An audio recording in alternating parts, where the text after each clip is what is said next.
segundo lugar, también los queremos dejar con el profesor Rodrigo Polanco, quien es sacerdote diocesano de la Arquidiócesis de Santiago de Chile, es doctor en teología por la Pontificia Universidad Gregoriana de Roma, ha trabajado siempre en diversas parroquias de Santiago, fue rector de la Escuela del Diaconado Permanente y rector del Seminario Pontificio Mayor, ambos de la Arquidiócesis de Santiago de Chile. Desde el año 1999 es profesor de la Facultad de Teología de la Pontificia Universidad Católica de Chile y actualmente es director de la carrera de licenciatura. Se ha especializado en las áreas de eclesiología, patrología, cristología y trinidad, y también ha trabajado el Concilio Vaticano II, y junto a ello se ha dedicado al estudio de Hans Urs von Balthasar. En estos momentos estudia también la historia del ecumenismo en Chile y participa del proyecto de recepción del Concilio Vaticano II en Latinoamérica. Muchas gracias por la invitación, y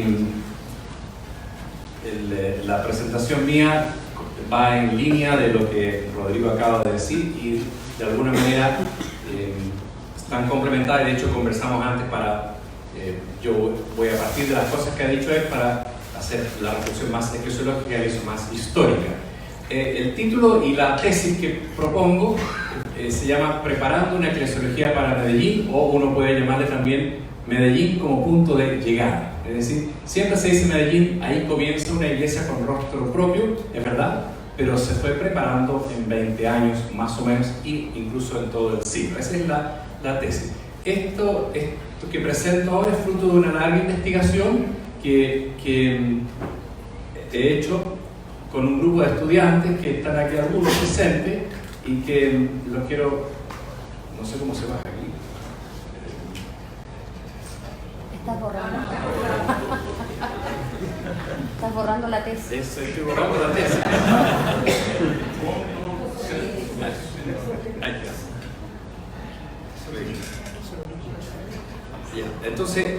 Entonces quiero ser justo con los que han trabajado y por eso en este encuentro, este trabajo ha contado con la excelente colaboración de un grupo de investigación de estudiantes de esta universidad: Gonzalo Villaseca, Jeff Reder, Blas Cava, María Inés Álvarez y Jorge Lara, que es uno de los organizadores colaboradores.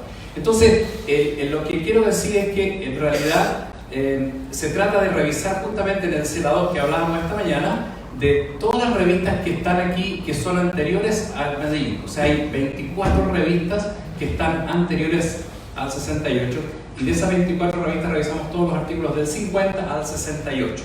Sacamos más o menos 250 artículos que hablan de eclesiología y por lo tanto muestran cómo pensaba la Iglesia a sí misma en este periodo. Entonces, el fruto de eso es lo que está aquí presente, más alguna otra literatura sobre la época anterior a Medellín. Bien, ahí está el esquema. Para comprender adecuadamente los cambios producidos por la segunda conferencia de Medellín es necesario conocer cómo era y cómo se pensaba la iglesia latinoamericana en los años anteriores. Comprender a Medellín, uno necesita comprender lo anterior a Medellín, si no, no entiende los cambios. Es decir, la década del 50 y el 60. En ambas décadas hay una continuidad desigual por los países y por los años. Y hay después una continuidad, aunque más intensidad, en los 70. Por eso hay que distinguir dos momentos. Los desarrollos que podríamos decir lentos, muy sutiles durante todo el siglo XX hasta sobre todo la década del 50, que aumentan los cambios, una profundización en los 60, particularmente con los eventos del concilio. Ese es el criterio. Primero, una eclesiología en la línea de los desarrollos europeos del siglo XX. Si uno mira lo que pasaba del 1900 a 1950, uno se da cuenta que, en primer lugar, influyó el primer concilio plenario de Latinoamérica postcolonial en 1899 en Roma, que de alguna manera, saliendo del problema de la disputa Iglesia-Estado de la República, empieza a querer volver a crear una nueva cristiandad. Eso expresado, como dice Rodrigo, en los concilios eucarísticos, por ejemplo. Y unido a eso está una influencia inmensa del Concilio Vaticano I, en el sentido de que la Iglesia se pensaba desde el Papa, desde lo clerical, y en ese sentido bastante piramidal. O sea, esas dos cosas son importantes tener presente como punto que influye muy sutilmente, que está detrás, es una iglesia en ese tipo. Otro elemento que influye mucho en ese primer mitad del siglo XX y se descubre es que el nacimiento y desarrollo de las iglesias evangélicas hasta el año 1950 en promedio nunca fueron más de un 5% de la población. Sin embargo, ahí en esa primera mitad del siglo comienzan a ser un actor religioso y a reclamar un lugar social en un continente que nunca les había dado un reconocimiento cívico, ni mucho menos cultural, ni mucho menos aún religioso. Un segundo elemento importante. Pero también en esa primera mitad, lo dice claramente Rodrigo, no lo repetiré, hubo un desarrollo paulatino del catolicismo social en correlación con un cambio entre la idea iglesia-estado a una iglesia más preocupada de la realidad. Hay un proceso que hay cambio, ¿no? La iglesia no se enfrenta tanto al Estado, sino que empieza paulatinamente a mirar más bien la realidad que el Estado como tal. Es una ampliación, diríamos, de una iglesia no del pueblo hasta una iglesia con el pueblo, uno casi podría decirlo así. En ese contexto está el inmenso desafío que presentó para la iglesia, lo hemos dicho ya en la mañana, la migración que hubo del campo a la ciudad. ¿Por qué? Porque esta migración implicaba un enorme desafío eclesial, junto a la necesaria revisión y adecuación de la religiosidad del campo a la religiosidad de la ciudad. Estaba el inmenso desafío de responder a la soledad existencial en la que quedaba el campesino emigrado. Esto, que es un problema muy complejo, fue leído simplemente como, muy miopemente, como peligro del avance comunista y peligro del pentecostalismo, sin tomar en cuenta el problema mucho más hondo que significaba ese cambio.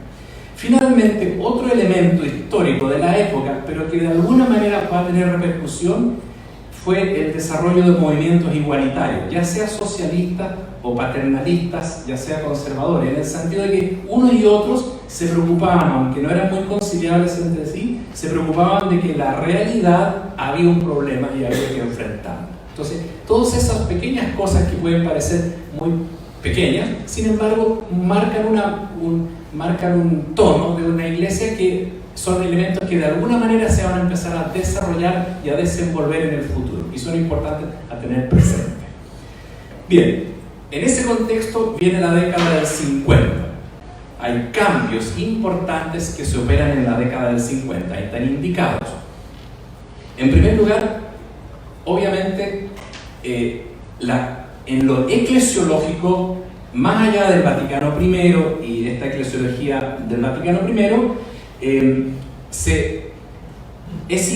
influye mucho la encíclica Mystici Corporis del año 43, también Mediator Dei del 47. ¿Por qué? Con esto no se renunciaba para nada al modelo post-Vaticano I, pero se le integraba una conciencia un poquito más comunitaria de la Iglesia, ya no tan institucional, como cuerpo místico.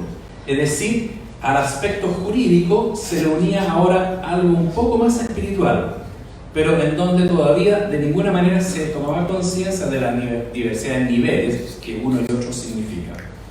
En ese punto no se percibe un real progreso o aporte más latinoamericano. Esto es lo mismo que pasó en el resto de la iglesia del mundo. No hay allí un proceso, algo latinoamericano, pero sí es una realidad que ocurre.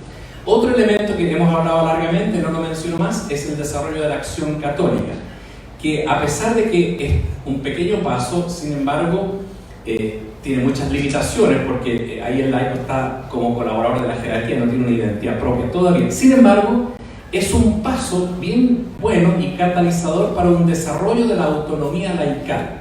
La acción católica tiene esa ventaja, ¿no?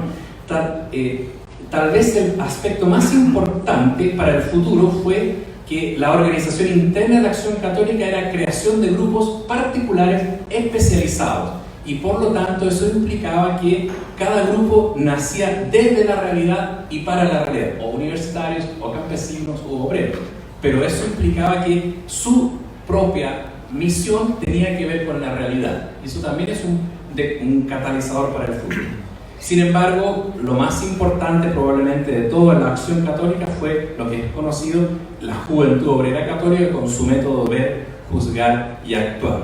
Eso de alguna manera fue lo más determinante de la acción católica.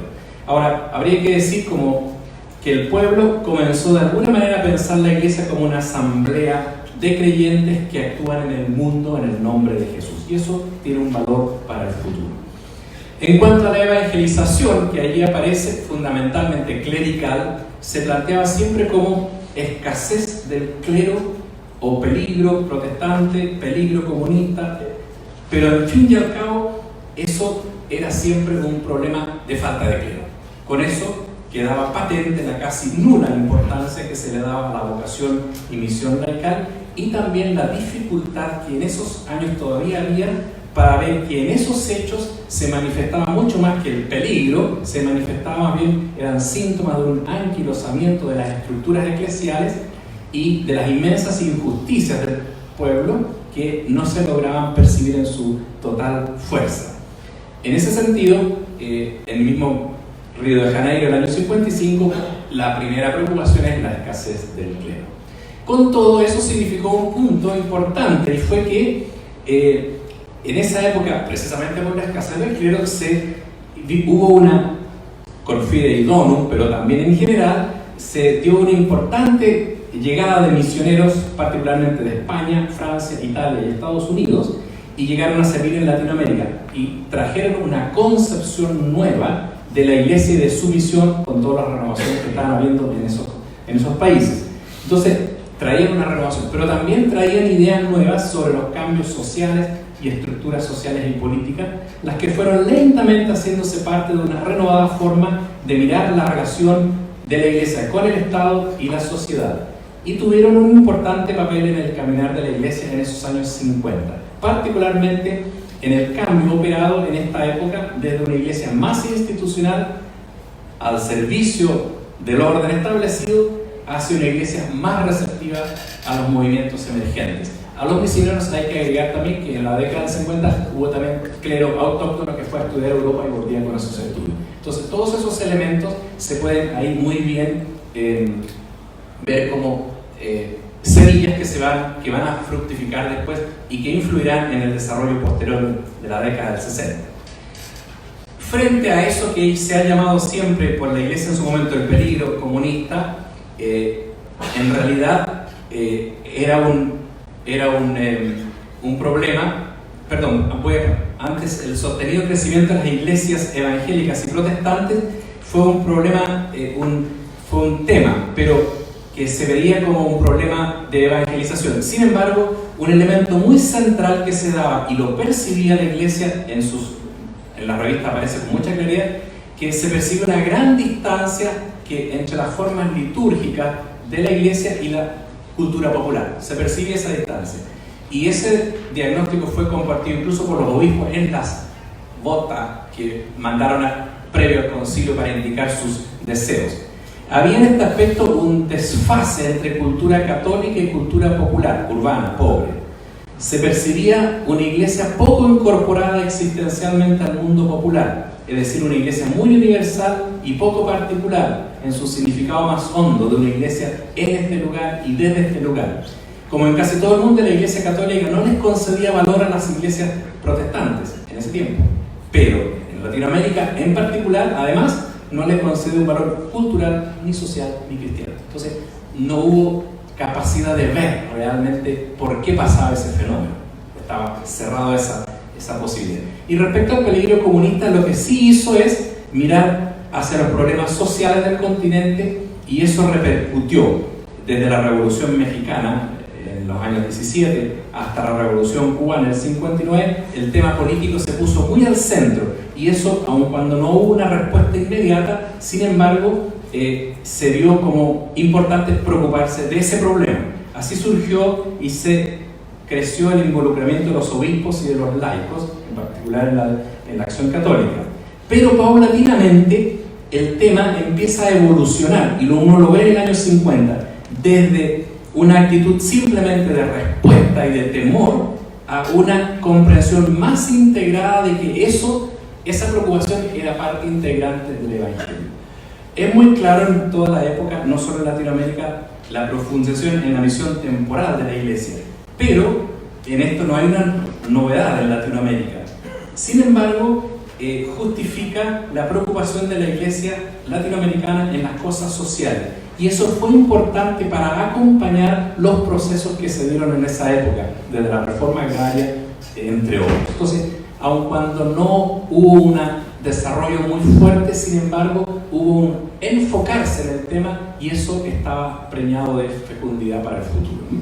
Finalmente, es conocido que la fundación del CERAM fue muy importante y no voy a repetir acá las cosas que ya hemos dicho sobre la importancia que tuvo, porque lo que dio ahí importante fue la idea el inicio de una iglesia de condiciones latinoamericanas, pero fue en el concilio cuando eso se afirmó más bien. Eso es un poco el año 50. Ven ustedes que entre lo que había en la primera mitad a lo que hay en el 50 hay un desarrollo y hay pistas que es importante tenerlas presentes para entender los desarrollos ahora de los años 60.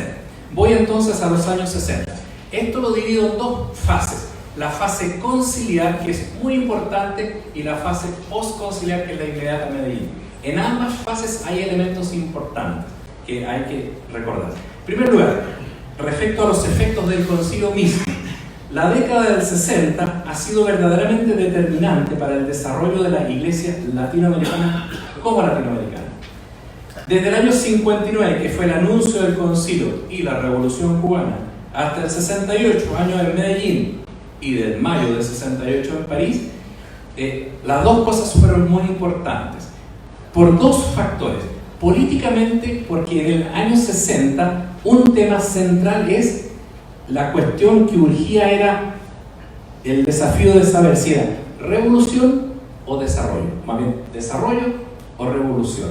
La pregunta aquí dejó de ser acerca del objetivo. Todos tenían claro el objetivo, todos compartían que había que haber cambio. La pregunta en el año 60 se hizo acerca del camino y la velocidad con que se podía lograr ese objetivo, que es muy importante, ¿no? El objetivo no estaba en duda, el problema era cómo y con qué velocidad.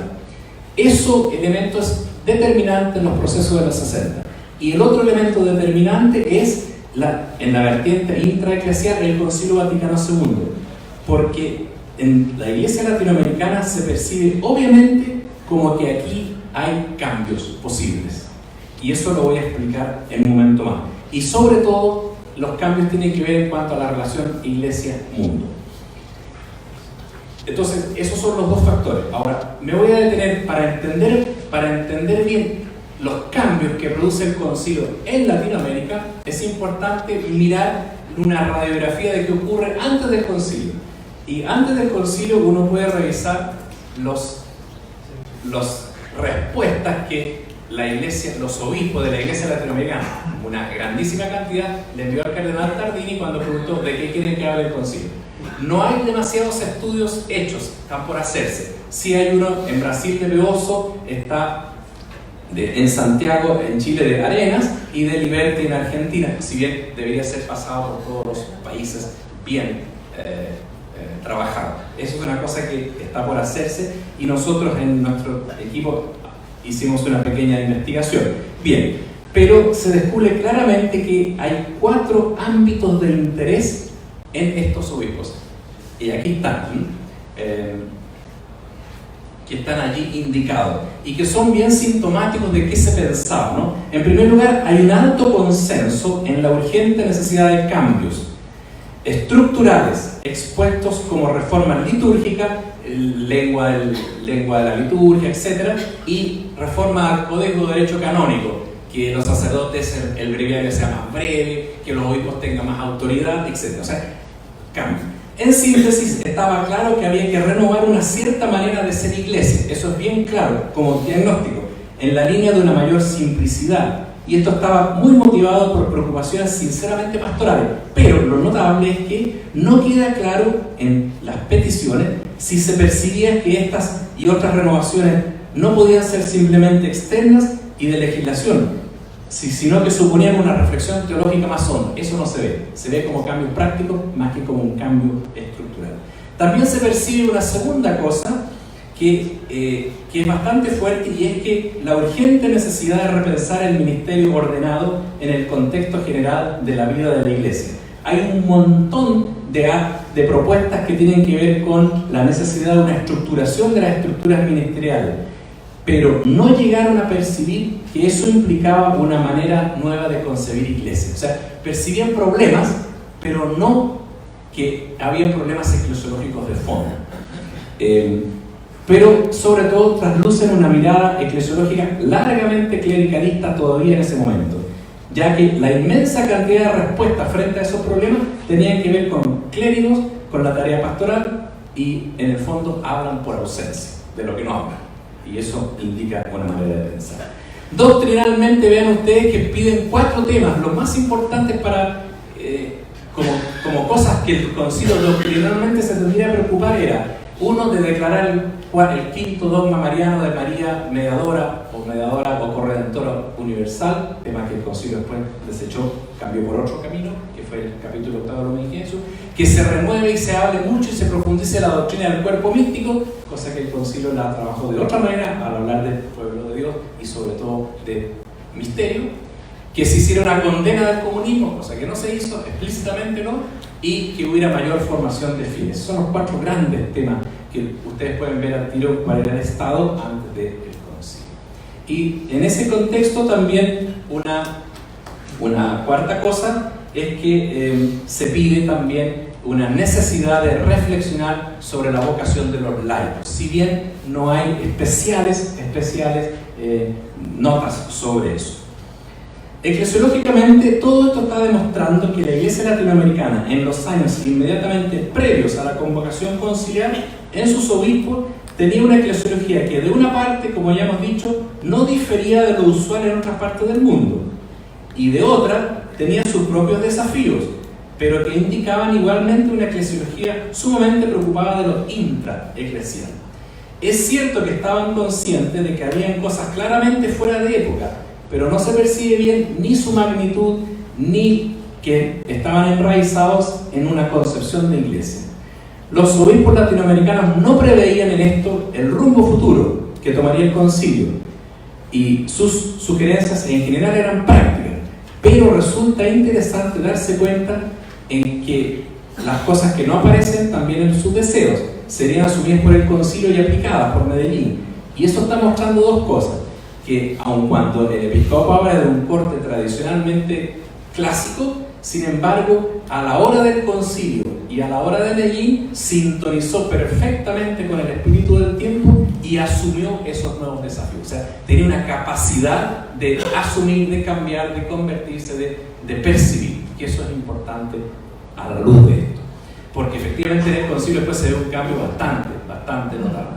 Entonces veamos la nueva eclesiología que emerge a partir del desarrollo conciliar, y lo vamos a ver en dos puntos, ¿no? Primero en las etapas previas, digamos al inicio, y luego en los temas, más bien breve, ¿no? Al acercarse a la primera sesión conciliar encontramos numerosos artículos que hablan con mucha esperanza del concilio, o sea, se recibió con gran esperanza, y en contexto teológico había mucho interés por la reflexión. O sea, si bien en los votos de los obispos no hubo grandes temas teológicos, sin embargo, la literatura de la época sí empezó a reflexionar teológicamente sobre lo que es un sínodo, lo que es un episcopal, el colegio episcopal, qué significa ser obispo, las formas de gobierno. Es decir, uno encuentra muchas reflexiones teológicas respecto al episcopado y al concilio. O sea, había una preocupación por lo que venía y también un gran entusiasmo en el ambiente teológico. Ahora bien, durante las sesiones del concilio que vemos allí, en realidad también lo diré más bien brevemente, en las sesiones del concilio uno encuentra varias cosas que son... ¿Se me pasa para arriba?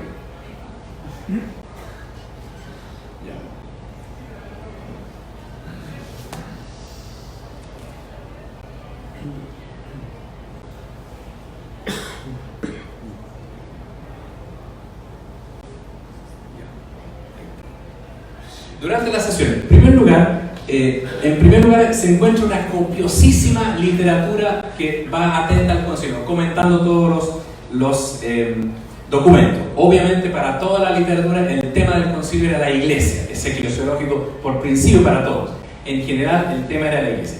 Y en ese contexto, dos temas son verdaderamente importantes que le dan una particular, además de todas estas cosas generales sobre la iglesia, uno es una renovada comprensión de la vocación y misión de los laicos. Se le da mucha vuelta a eso, pero no en cuanto a los laicos, en cuanto a una preocupación por la teología del laico, eso sigue la del concilio, más bien sobre todo desde la eclesiología. O sea, se mira a una nueva concepción laical desde una nueva concepción de la iglesia, lo cual es totalmente distinta al tema anterior, a la década anterior. Y lo segundo que se reflexiona mucho es la relación y tarea de la iglesia en el mundo. Hay un altísimo interés por Gaudium et Spes desde el 64 al 66 y hay una preocupación por el caminar del mundo y por la iglesia en el mundo. También más adelante se habla del pacto de las catacumbas que me preguntaron, pero es algo más bien menos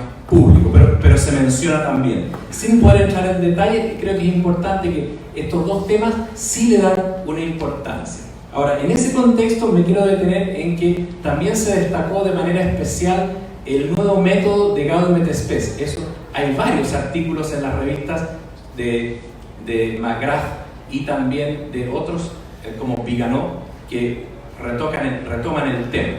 Y en ese sentido, no fue extraño que la discusión sobre la génesis y la teología de Gaudium et Spes se discutiera y apareciera largamente.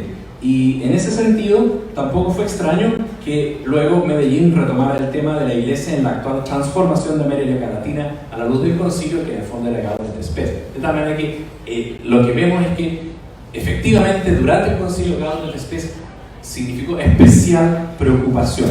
Y en ese sentido se preveía ya eso.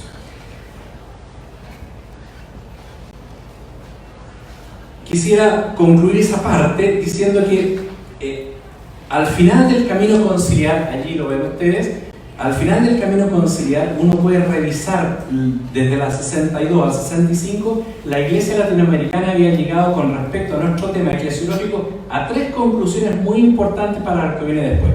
En primer lugar, que el tema central era sobre la iglesia, pero una iglesia que era peregrina en la historia y cercana al ser humano. O sea, era una nueva concepción de iglesia. La segunda, había una conciencia bastante generalizada de que tenían que haber cambios en la iglesia. Y eso uno lo ve teológicamente en los artículos que todos lo mencionan. Y había en tercer lugar que aplicar el concilio de manera creativa. Eso en el año 64-65.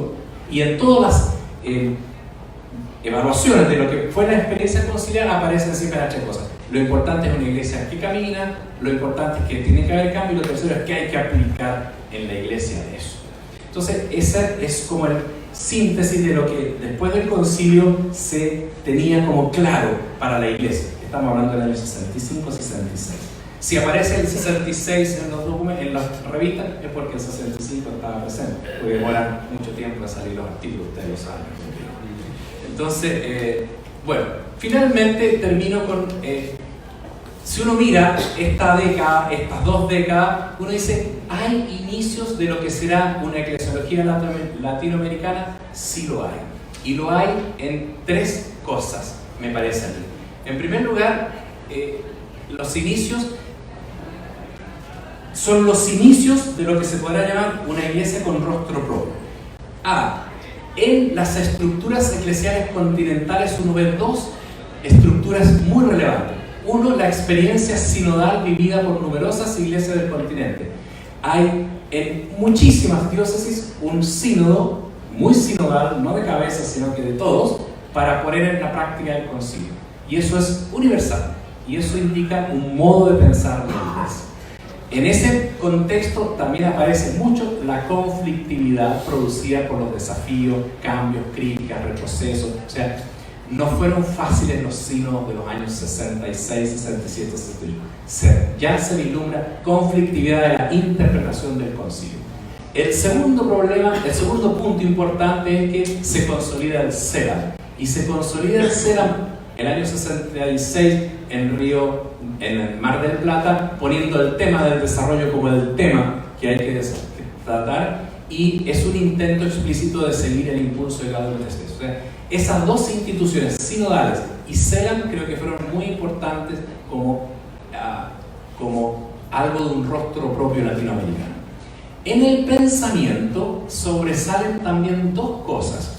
Una es un diagnóstico de los años 60, lo encontramos en McGrath y lo encontramos en La Raíz, de que en Latinoamérica no hay nada que valga la pena en cuanto a teología propia.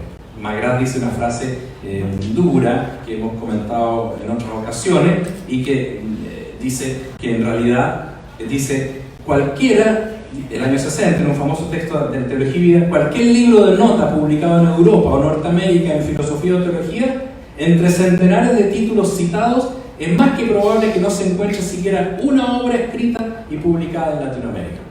Eso podría ser casi dicho hoy día, ¿no? Pero él agrega otra frase, dice, no es que nos desconozcan, es que no hay casi nada nuestro que merezca citarse. Eso lo dice de sí mismo, de nosotros mismos, ¿no? Entonces, en ese sentido La Raíz piensa semejante.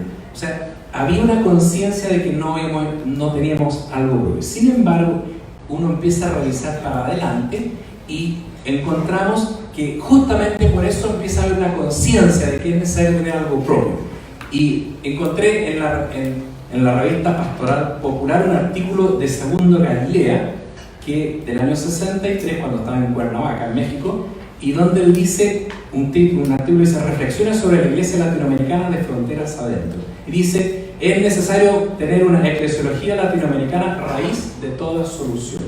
Se trata, dice Galilea, de hacerse cargo de la fuerte solidaridad humana y eclesiástica de los pueblos latinoamericanos.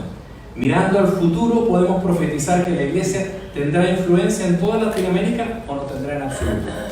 El profetismo no será posible en Latinoamérica mientras los latinoamericanos no hayan adquirido esta convicción de la solidaridad eclesiástica y sentido de pertenecer a una iglesia latinoamericana. Es necesario el sentido latinoamericano. Por eso es necesario que nuestros teólogos trabajen y construyan una eclesiología de América Latina que estamos esperando en la raíz de toda solución. Año 63. O sea, hay una conciencia en este tiempo de que, y yo creo que aquí hay un inicio. Juan Luis II, en el año 62, dice algo parecido diciendo, necesitamos una iglesia extrovertida, que la realidad le diga lo que tiene que ser. O sea, estamos en lo que es latinoamericano. Bien, y la última cosa que me parece que prepara el futuro es la conciencia de la urgencia del tiempo. Se dice, hay disfunciones entre iglesia y mundo, y esas disfunciones se expresan en crisis, como la toma de la catedral en Chile, como la rebelión de los párrocos en Mendoza, pero eso lo que está indicando es que hay necesidad de nuevas estructuras, y eso se encuentra en el 65 al 68. Por lo tanto, uno puede encontrar que en esa década, antes de Medellín, se han preparado elementos que serán basilares para la eclesiología y la concepción eclesiológica latinoamericana. En ese sentido, concluyo diciendo que en Medellín la iglesia en Latinoamérica estaba preparada para dar un paso de adultez hacia un rostro propio, pero ese paso se había ido gestando en los últimos 20 años y más aceleradamente en torno al nuevo Pentecostés del Concilio. El proceso no se improvisó, me parece, a partir de la revista. Yo me pregunto, ¿qué iglesia estamos preparando hoy para los próximos 50 años? Las cosas no salen de un día para otro. Bueno, muchas gracias.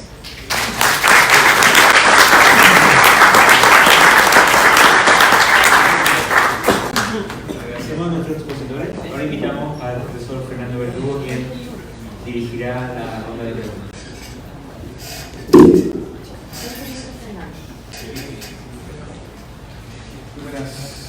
Hay un conjunto de preguntas. Vamos a empezar con una que podría ser respondida por Rodrigo 1 y Rodrigo 2. Rodrigo, ¿en qué sentido la relación particular entre Iglesia-Estado configuró, cómo se fue dando en América Latina la relación Iglesia-Estado, configuró el escenario del cristianismo continental? el escenario, cómo la relación entre Iglesia y Estado, que se fue discutiendo a finales del siglo XIX y también comienzos del XX, fue configurando también el escenario donde se dio el cristianismo continental. Desde el punto de vista de la reflexión teológica, me parece, agrego un punto. Es verdad que la preocupación por el desarrollo nació de respuesta a problemas que le venían de fuera, en el sentido de que o había un problema de comunismo o de crecimiento protestante, y querer responder de alguna manera, pero paulatinamente uno va viendo que las reflexiones dicen, bueno, pero eso ¿qué tiene que ver con nuestra misión? Y así de a poco se va viendo, digamos, la realidad obligó a pensar. Entonces, de alguna manera, fue la realidad la que lo obligó a pensar. Ahora, lo interesante es que uno descubre que se permeó a eso. O sea, era una iglesia permeable a dejarse tocar por una realidad que lo estaba obligando a repensar su identidad. O sea, lo que después Luis II dirá, la realidad te tiene que decir qué responder y qué ser. Gracias. Vamos a bajar un poquito el aire acondicionado porque el frío católico nos está invadiendo. Hay otra pregunta que tiene que ver con el impacto de la investigación,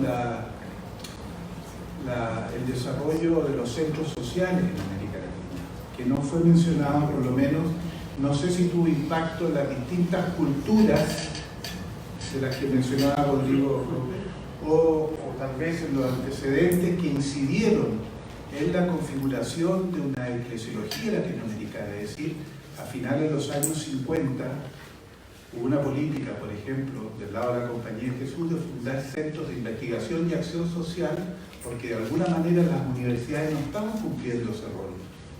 Están aportando a la transformación y al cambio en América Latina. Entonces, ¿en qué medida esos centros sociales desarrollados, conocidos como CIAS, en CINEP, en Colombia, en Cabo, fue en Brasil, aquí en Chile, el Centro del Armino, fueron o tuvieron incidencia real en la transformación, aportaron insumos en todo el proceso que se dio? Prácticamente todos los autores que aparecían, que querían pensar en una renovación, pedían centros de estudio, sea sociológico, sea teológico. Es una cosa absolutamente central en la conciencia. Incluso uno puede descubrir que en general los artículos que piensan un poco en la realidad siempre están basados o en un estudio demográfico o en un problema de algún centro de estudio social. De tal manera que era sumamente importante y además se multiplicaron en torno a lo posterior del concilio. Y creo que es importante también tomar en cuenta que después de eso, en los años 80 y 90, justamente uno de los puntos es que se han ido cerrando, separando de digamos, cuando nacieron están muy unidos a la diócesis, a la reflexión episcopal, muchos de ellos, y en buena parte también se fueron separando y marginando. Y eso también es, con sus más y sus menos, indicado, ¿no? ¿Por qué lado se fueron separando? En el sentido que se fueron marginando. De alguna manera el episcopado, digamos, dejó de tener, uno lo puede ver en las distintas diócesis, tenían siempre centros de estudio, de reflexión, que fueron quedando de lado de la reflexión episcopal o de la diócesis, de las iglesias locales. Es pasivo, fueron siendo marginados. Exactamente, eso. Porque son perspectivas distintas. Hay otra pregunta que tiene que ver con los votos de los obispos latinoamericanos, la perspectiva para el concilio, toda la etapa de preparación. Sin duda no fueron convergentes, se señala en eclesiología. Esa falta de homogeneidad e incluso polaridad a distintas culturas que se percibe. Entonces, se percibe hoy también, señala la pregunta. ¿Qué claves histórico-teológicas podrían orientar la teología de la Iglesia común hoy? O sea, ¿en qué medida lo que pasó entonces podría ayudar hoy día? ¿En qué medida, qué claves histórico-teológicas podrían orientar una teología de la Iglesia? Yo creo, es un tema que hay que pensarlo más, pero a mí me parece que algo he dicho, dos cosas. Uno, que en general las reflexiones más importantes en puntos particulares tenían que ver con una reflexión eclesiológica más global. Entonces me parece que un punto muy central es que no es un cambio en una cosa puntual o la reflexión de una realidad propia, particular, sino que esas se tienen que reflexionar desde un modo de pensar la Iglesia a sí misma completa. O sea,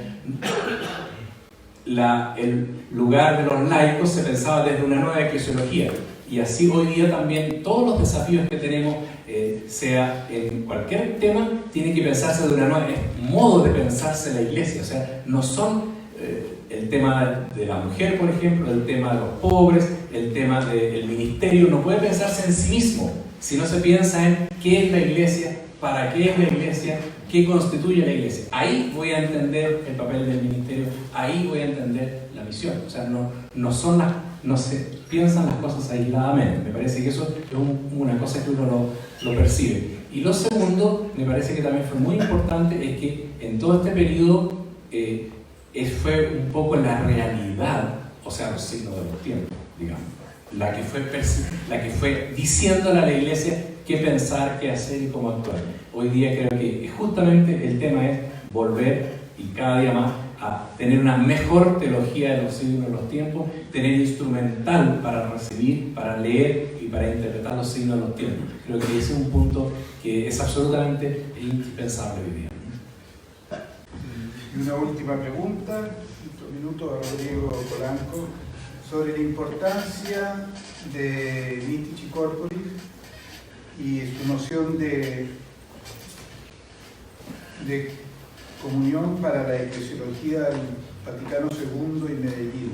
Si puede comentar y profundizar ese punto. El Mystici Corporis, cuando aparecía como un proceso mejorador, digamos, mejor de lo que era el Vaticano I, pero sin embargo ya iba detrás de lo que otra teología iba avanzando con toda la teología del reinado de Dios, del misterio, sacramento y pueblo de Dios. De tal manera que, aun cuando en lo previo al concilio sirvió como para mejorar la idea de una institución, simplemente institución, en realidad el concilio no se fijó en Mystici Corporis ni en el cuerpo de Cristo, aunque lo utilizó, por cierto, en Lumen Gentium número 7, sin embargo se basó en algo que es más general, que es el plan de Dios de salvación. Desde el plan universal de Dios de salvación, que es más amplio, más inclusivo y unido a pueblo de Dios, que es también más histórico, entonces tuvo una eclesiología mucho más histórica y más inclusiva, incorporando el cuerpo de Cristo dentro de sus imágenes, pero partiendo de una cosa más amplia. Y Medellín siguió en el mismo contexto. Y en ese sentido es una eclesiología que no rechaza Mystici Corporis, pero parte de otra perspectiva. Y en ese sentido es muy importante. Y quiero, respecto a la pregunta anterior, terminar con un pequeño punto. Creo que una cosa que nos queda pendiente es que allí había una comunión entre episcopado y teología que hoy día se echa de menos. Y creo que ahí hay un punto que nos estamos pendientes. En Medellín y en el concilio, teología y episcopado eran amigos. Y a veces, hoy día, teología y episcopado tienen mucho de enemigos. Y eso es un defecto, carencia, pérdida, solo pérdida para la Iglesia, para la teología y para el episcopado. Pero creo que nosotros como teólogos en ese sentido tenemos un deber de poner en su lugar lo que corresponde a la teología, que es reflexión de la Iglesia. Quedan 2 o 3 preguntas, pero en razón al tiempo, hace un día extenso y muy fructífero, hay que dejar tiempo para que decante. Así que muchas gracias a los dos Rodrigos.